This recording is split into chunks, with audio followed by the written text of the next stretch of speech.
Good morning, students. I hope you are all safe with the grace of God.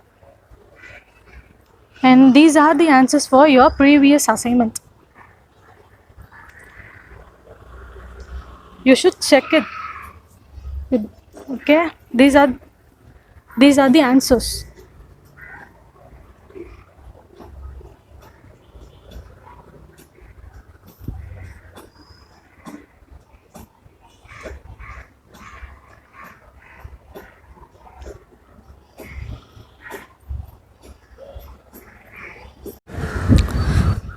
Today we are going to learn about division of integers. In the last class, we have learnt about multiplication of integers, right? I think you already learnt about division. How will you divide the quotient while dividing the numbers? Dividend divisible by divisor is equal to quotient, right? I know that you people are familiar with division of numbers. Today we are going to learn about division of integers. We know that 4 divisible by 2 is equal to 2. Here we can see that 4 is dividend and 2 is divisor and this 2 is quotient. Today we are going to learn how the different signs are used in division of integers. Here we are going to learn about 4 different signs and division. There are 4 rules in division. A positive divided by positive is positive. Like we saw the multiplication of integers, right? And there also we learnt about 4 signs. It applies here also. Plus divisible by plus equal to plus. For example, 6 divisible by 3 is equal to 2. 6 is dividend and 3 is divisor and 2 is quotient. A negative divided by negative is positive. The same signs are always be positive. If plus divisible by plus is plus, minus divisible by minus is also plus. Minus 6 divisible by minus 3 is equal to 2. We can see that here we are dividing same signs, so the answer will be positive. And the third rule, a positive divided by negative is negative. In the multiplication, we saw that 2 different signs are always negative. Here the same. A positive divided by negative is negative. For example, 6 divisible by minus 3 is equal to minus 2. Here we are getting negative sign. And the fourth rule, a negative divided by positive is negative. If we divide positive divisible by negative or negative divisible by positive, the answer will be negative. For example, minus 6 divisible by 3 is equal to minus 2. Here your follow-up work. Next, we are going to learn about properties of division of integers. We know that integer from a bigger collection of numbers which contains whole numbers and negative numbers. We already learned about integers, right? Negative numbers and whole numbers together are called integers. What are the basic operations are? Next, we are going to learn about properties of division of integers. We know that integers from a bigger collection of numbers which contains whole numbers and negative numbers. We already learnt about integers, right? A collection of negative numbers and whole numbers together are called integers. What are the basic operations that we will use in integers? Yes, addition, subtraction, multiplication and division. Let's recall, what do we get if we multiply 2 integers? An integer, right? From this, we can say that the multiplication of two integers is also an integer. So integers are closed under multiplication. And the same way we apply properties and different operations, right? And to prove whether the properties are true for all the operation of integers. We have learnt about properties of integer involved in addition, subtraction and multiplication, right? In this class, we are going to learn about properties of division of integers. In this properties of division, there are 7 properties. First property is closure property. If m and n two integers, then m is not necessary an integer. If we multiply two integers, the answer will be an integer, right? But here the answer will be in fraction. The fraction is not an integer. If we get negative number or positive number, that is called an integer. For example, 18 divisible by 5 is equal to 18 divisible by 5, which is not an integer. It is in fraction, so it is not an integer. Here the property says that m plus n is not necessary an integer. Here they doesn't say that it should be an integer. It is not necessary to be an integer. And another example, minus 14 divisible by 4 is equal to minus 7 divisible by 2, which is not an integer. This is also not an integer, right? Your follow-up work.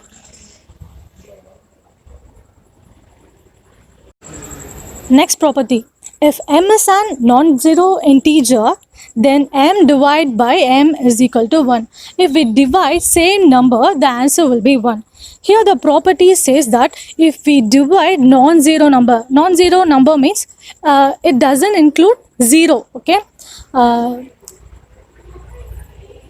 For example, 12 divisible by 12 is equal to 1. If we divide same number, 12 divided by 12, 5 divided by 5, the answer will be 1. If it's negative also, the answer will be 1. If it's changed the sign, positive divisible by negative, the answer will be minus 1, okay?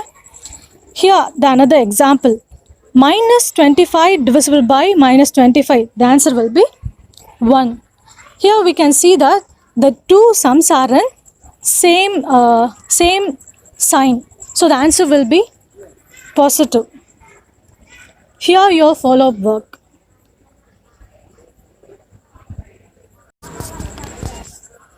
Next property, for every non-zero integer, that means m is an, if we assume that m is an integer, if m divisible by 1, the answer will be m. If we divide any integer by 1, the answer will be an integer, okay? For example, 8 divisible by 1 is equal to 8. The answer will be 8. If we multiply negative sign, the answer will be an negative, okay? And another example, minus 16 divisible by 1 is equal to minus 16. If we divide 1 divisible by 1, the answer will be same, 1. Let's see a follow-up work.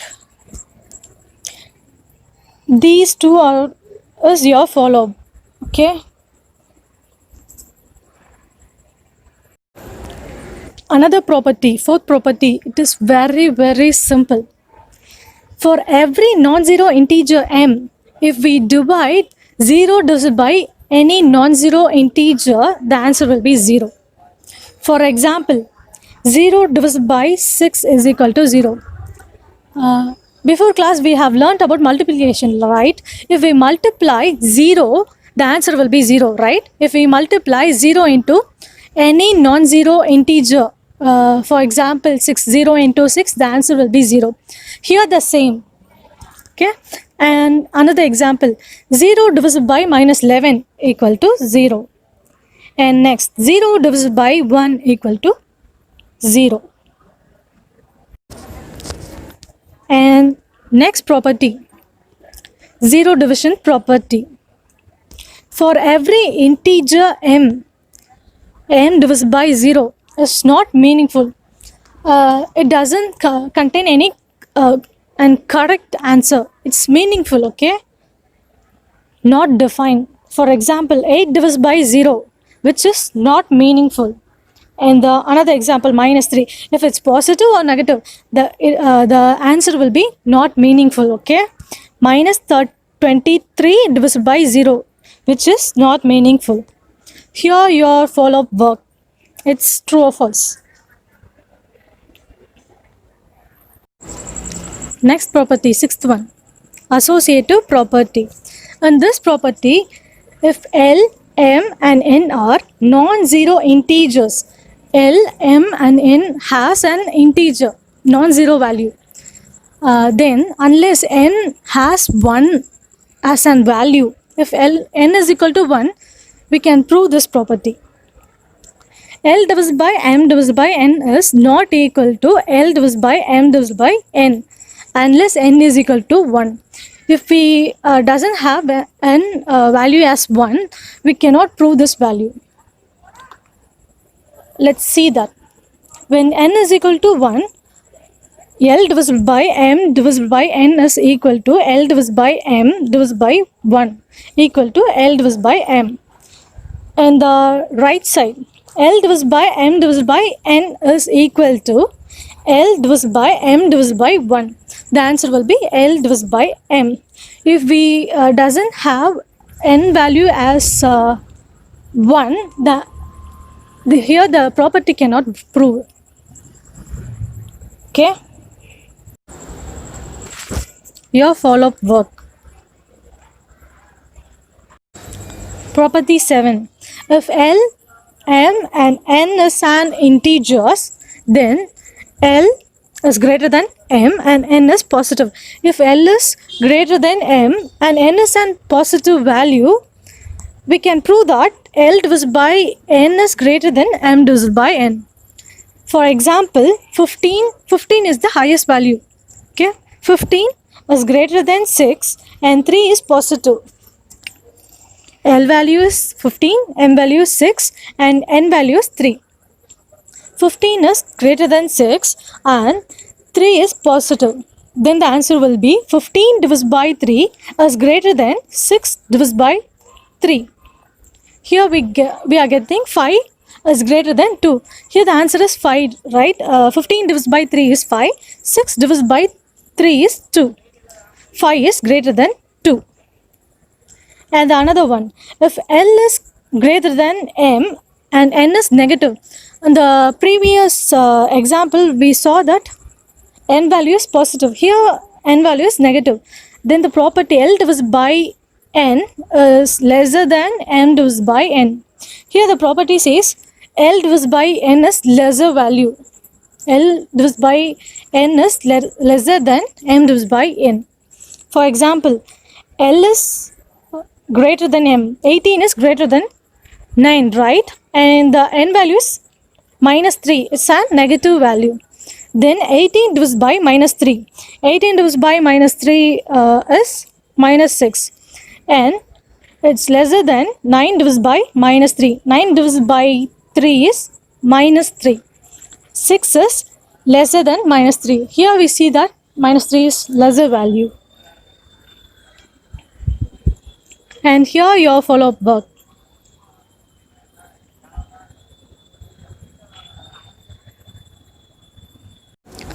Next, we are going to learn about DMAS method. In earlier classes, we have learnt about addition, multiplication, subtraction and division, right? Do you know what is DMAS method? DMAS represents 4 fundamental operations.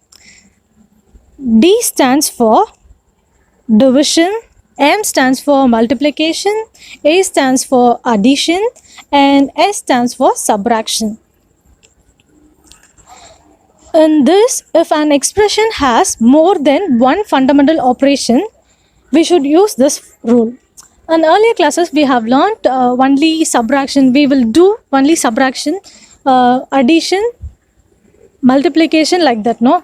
they will give two numbers. We will add or multiply or subtract. We usually do one operation only, right? Here we are going to do four operations in one sum. First of all, we do division. If an question contains four operations, addition, subtraction, multiplication, and division, first of all, we should do division, then multiplication, then addition, and in the last, we should subtract. Today, we are going to learn about DMAS method. For example, evaluate 18 minus 6 divided by 3 into 4. As I said, we are using four fundamental operations, right? Here we should follow the rules. DMAS method. First we should divide and multiply and add and then subtract. So first of all we should divide. 6 here we have a value 6 divided by 3. So we should divide this value. 6 divided by 3 is 2. Here we are getting 6 divided by 3 as 2. And then we should multiply. On the 6 divided by 3 place, we get the answer 2. So we are multiplying 2 into 4. 2 into 4 is equal to 8. And then we should add. In the DMAS method, the third step is addition. And here we are not having addition, right? So we are going to next step as subtraction. In this place, we are getting 2 into 4 as 8, right? So here the pending one is 18 minus 8. 18 minus 8 is 10. The answer is 10. Here your follow-up work. Evaluate 16 minus 5 into 3 plus 4. 16 plus 8 divided by 4 minus 2 into 3. On the second subdivision, you are having 4 fundamental operations in one question. Solve this. Next, we are going to learn about removal of brackets. We have a procedure to put the bracket, right? There are many brackets. We should follow the procedure. How should we apply the types of brackets in the sum, right? Here we are going to learn about removal of brackets. In removal of brackets, operation within the brackets are performed before the operator outside it. For example, 24 divided by 3 into 2. We should remove the bracket. We should always concentrate inside the bracket. Which integers are inside the bracket, we should solve that only. Okay, and then only we should go and do the another step outside the bracket. Here we are having 24 divided by 3 inside the bracket. So 24 divided by 3 is 8 into 2. 8 into 2 is equal to 16. In a complex expression, many types of brackets are used. The most commonly used brackets are these 4 brackets: square bracket, curly bracket, small bracket, and Winklum. Here we are having the procedure how to remove the brackets in one by one. It's a process. We should first remove the Winklum bracket, and then small bracket, and then curly bracket, and the last will be the square bracket. Let's see one example. You can easily remember this. For example, evaluate 30 minus 26 minus 15 plus 8 minus 6 minus 3. Okay, here we are having 4 brackets. You can see this. Here the Winklum bracket, here the small bracket, and here the curly bracket, and the last one is square bracket. First we should remove Winklum. Here you can see that 6 minus 3 is an Winklum bracket. What is the value for 6 minus 3? It's 3. So we are getting 8 minus 3. 30 minus 26 minus 15 plus 8 minus 3.